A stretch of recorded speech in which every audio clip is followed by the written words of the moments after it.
Race and identity. An Englishman served 33 years in India as a police officer, retired and returned to England. He discovered that he felt not at home anymore in the UK, nor totally at home in the Indian subcontinent. Here was a man who had the experience of two cultures. In his case, as with so many others, they come to a point at the intersection and form a third culture. These are people from two worlds, creating a third culture concept. Children, as social studies would say,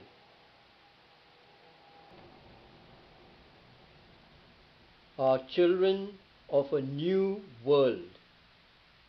Are they rootless, or are they rooted in two soils? Here we come across an identity crisis. The Anglo-Indian, on the other hand, is the offspring of an English or European father and an Indian mother.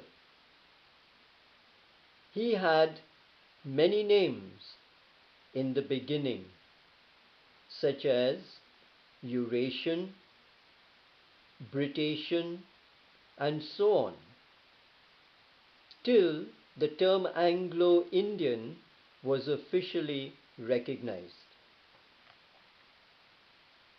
The Anglo-Indian falls under the third culture concept.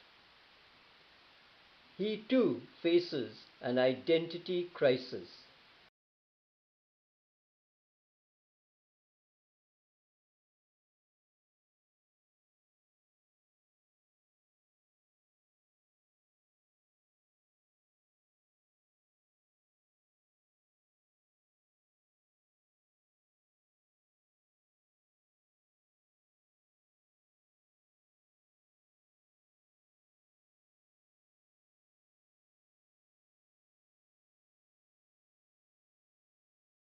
This is a photograph taken with Bishop Thomas D'Souza.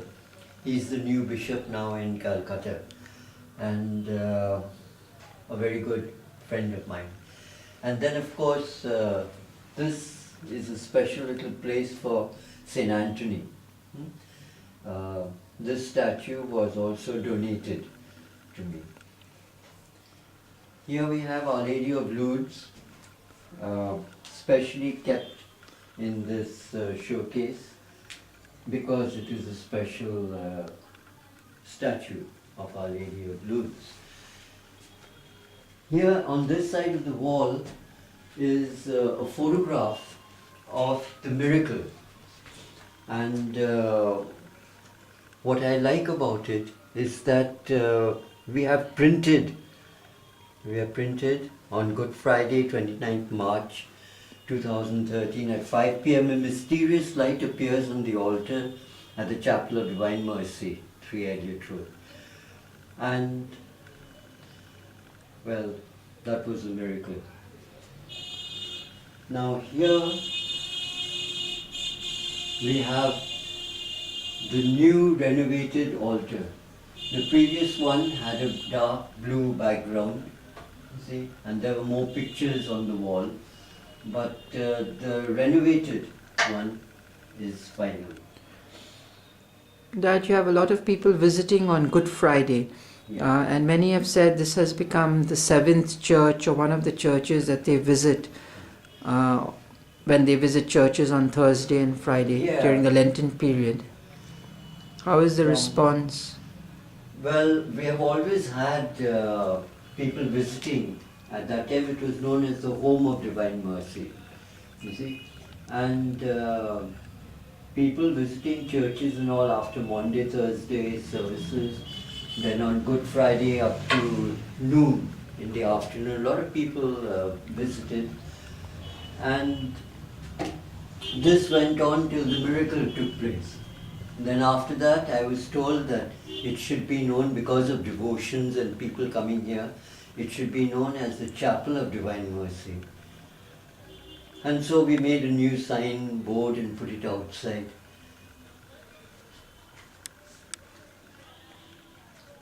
So basically this is it.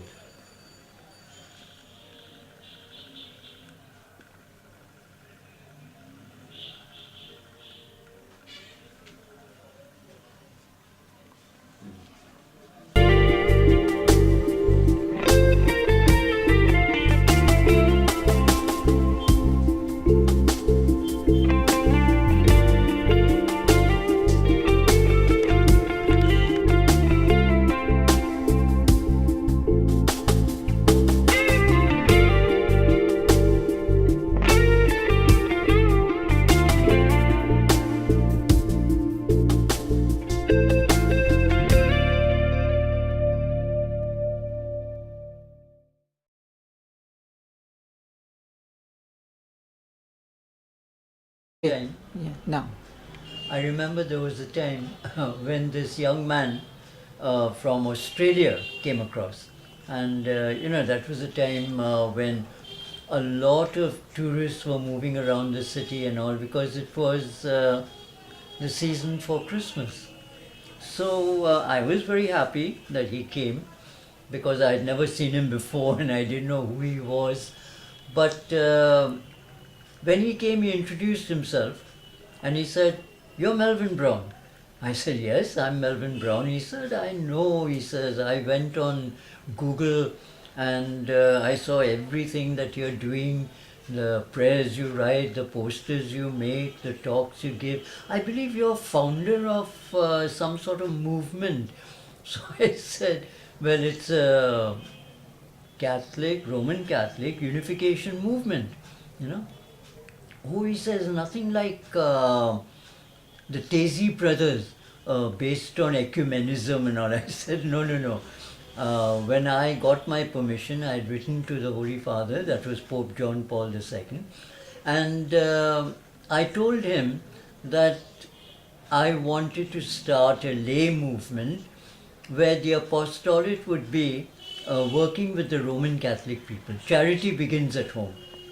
So let me try and bring the Catholic people together and enlighten them on liturgy and the Bible, and because the Protestant people know their Bible inside out, upside down. They will tell you, they will quote and tell you about verses and chapters and writings of Saint Paul, to the Corinthians, to the Colossians. But if you approach a Catholic and you try to go a little deeper into the study of different factors of the faith, they hesitate, they waver, they try to put it off, and they smile and they tell you, we are so busy with our life and our work that we can't find the time to go into depth with this. Now, my point here is, as I told that young man who came from Australia, I said, when they are still very young, when they are in school, I said, I've seen nuns and priests and all taking Catholic catechism classes and things like that. But one day when I went to a school, that was Loreto Elliott Road, I'll tell you, and I spoke to the senior girls over there, the Catholic girls, giving them a talk about Our Lady and the wealth of information that we have on her, and how she is very close to Jesus, so we can even she can intercede for us, being the Mother of God. But then suddenly one of the girls in the classroom, she stood up and she said, "Sir, excuse me, but Our Lady of Velingani, Our Lady of Lourdes, Our Lady of Fatima, are they all different ladies?" Now that took me off my feet, and I said, "Now look here, it is Our Lady, the Virgin Mother of God, who, when she appears in different parts of the world, we give her the name of Our Lady of Lourdes because she appeared in France in Lourdes. And if she appears in India in Velingani, which was a little village, we call her Our Lady of Velingani. And if she appears in Japan, we call her Our Lady of Koto, you see. And if she appears, and so it goes on like that. But it's the one and only Lady, the Mother of God, the Virgin Mary. So that was really surprising. And he was, well, he said, "Mr. Brown, I've even heard that you've written books and all that." I said, "Well, I have written about 6 books on the Anglo-Indian community, the history, heritage and culture of the Anglo-Indian people. And there's even a small little book on the anthropology of the race, So I think that should help, because what I have really done is I've not made it too technical or too heavy, which would go over the heads of the common reader, But I've written these books in such a way that they will rouse the curiosity of the reader, and he'll want to know more, And I try to make it exciting by giving him tidbits of information and facts where I know that he will want to try and push the matter further. And so in a roundabout way, I'm very happy that I'm able to influence and educate the common people. But that's only delving with the Anglo-Indian community. And then he said, yes, Mr. Brown, I heard that for 18 years you brought out the Anglo-Indian newsletter. I said, wow, I said, it's so nice to know that someone so far away was keeping in touch with what I was doing. And I said, now, unfortunately, I've had to stop it. And not because I wanted to stop it, it is just because I found it very difficult to circulate it, because the man who was helping me to circulate it was not keeping good health, And the other youngsters were too playful for me to trust, in giving them copies to take around and all that. They might take it home and throw it away. So I said the best way out of this, and since it was not a commercial proposition, the paper, it was a non-commercial, I did it for the love of doing it. I did it to try and enrich and preserve the heritage of my people, But anyway, God knows best. And so I tried to come down to brass tacks and concentrated more on prayers, because suddenly the Holy Spirit would inspire me. I would get up late in the night and sit at my desk and write a prayer, Then I would take the prayers to the bishop, and I would take it to the bishop before him, Bishop Lucas, and they would read it, okay, and they would say, yes, this is all right, you can go ahead. So I would get imprimatos, permissios, from the bishops. Then one day when I went again to the new bishop, who is here with us today, his reaction was, Mr. Brown, you write your prayers. There's nothing wrong in writing prayers. And you tell us that you're inspired with these prayers, so we feel that you know what you're doing.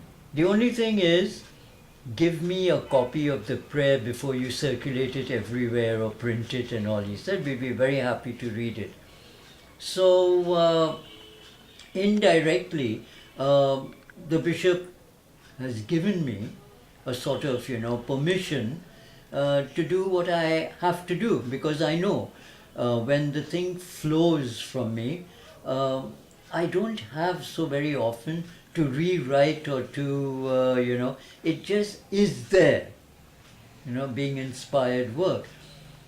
And I'm very happy to say that to date, I have many, many prayers which I have not even sat down to try and count. I just go on producing because that is what the Lord wants me to do, and I do it for Him.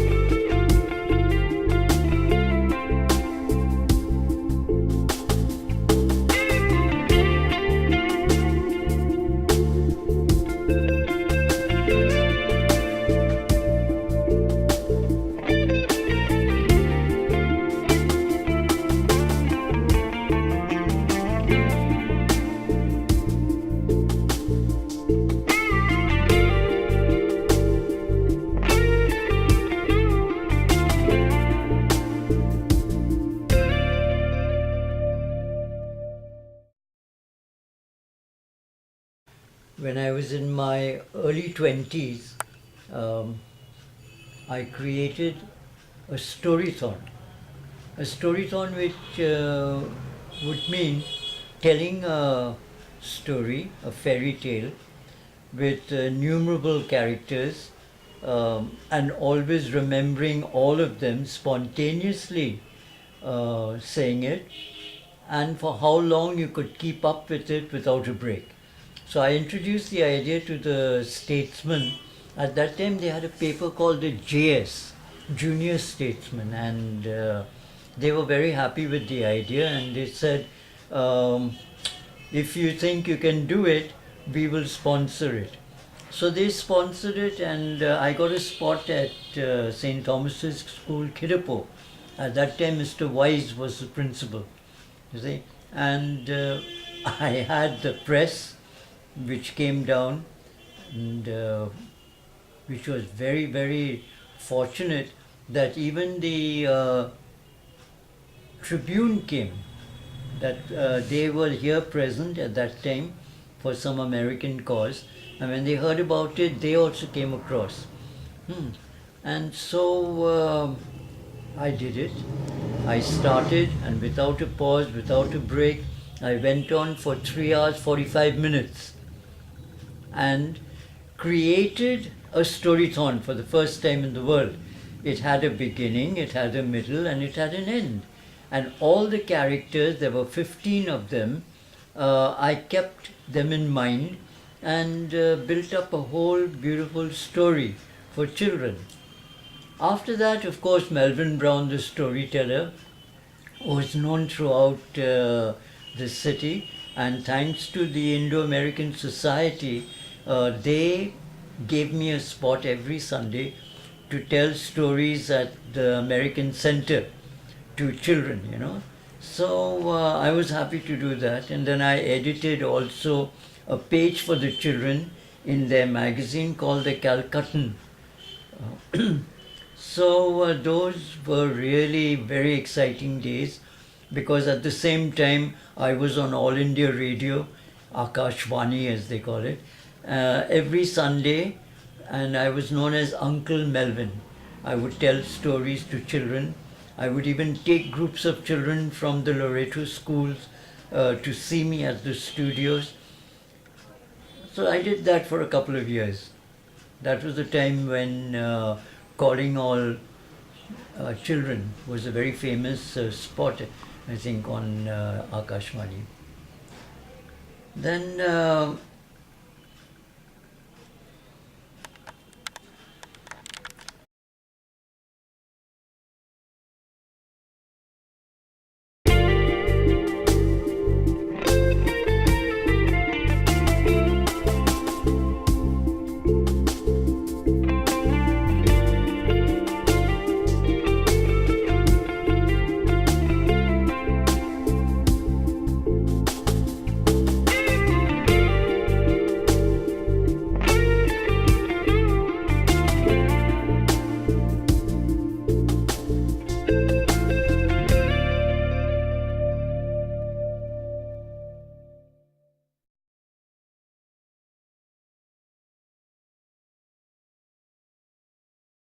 Very recently, I was nominated Kolkata Hero.